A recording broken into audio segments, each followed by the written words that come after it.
Актала район Жаңы Тал абайында жер титирөө катталды. Өзгөчө кырдаал учурунда мектеп окуучулар имарат сыртынан коопсуз жерге чыгарылды. Бул көрүнүш атайын машыгуунун алкагында уюштурулган.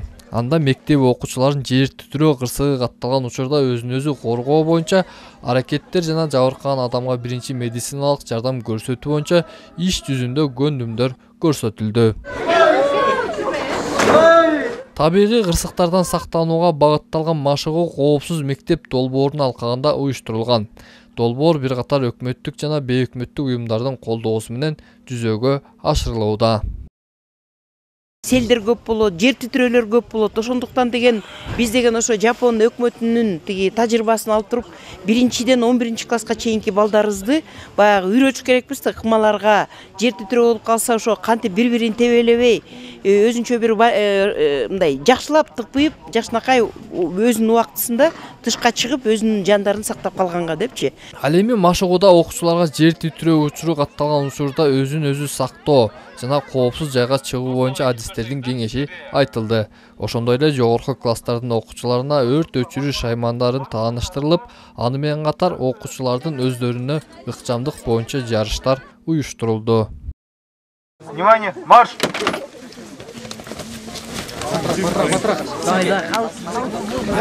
Бул жактан мен көп нерсени үйрөндүм. Мурдада болуп келген ушуга чейин. Көп эле кылчубуз. Бул жактан өзүбүзгө жардам кылганды үйрөттүк, өзүбүзгө өзүбүз жардам кылып. Бинтти кандай оройбуз? Бут сынса кандай эметебиз, дарылайбыз. Ошолордун баарын эметтик, көрсөтүп беришти.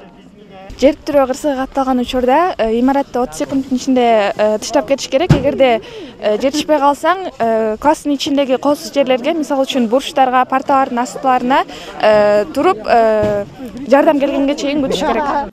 Мындай симуляциялык машыгуулар Нарын облусунун аймагында 80 мектепте өткөрүлмөкчү.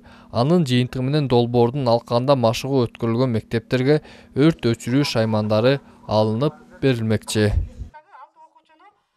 Эсенбек Сталбек уулу, Айдын Төлөбек уулу, Өлкөдеми, Актала району.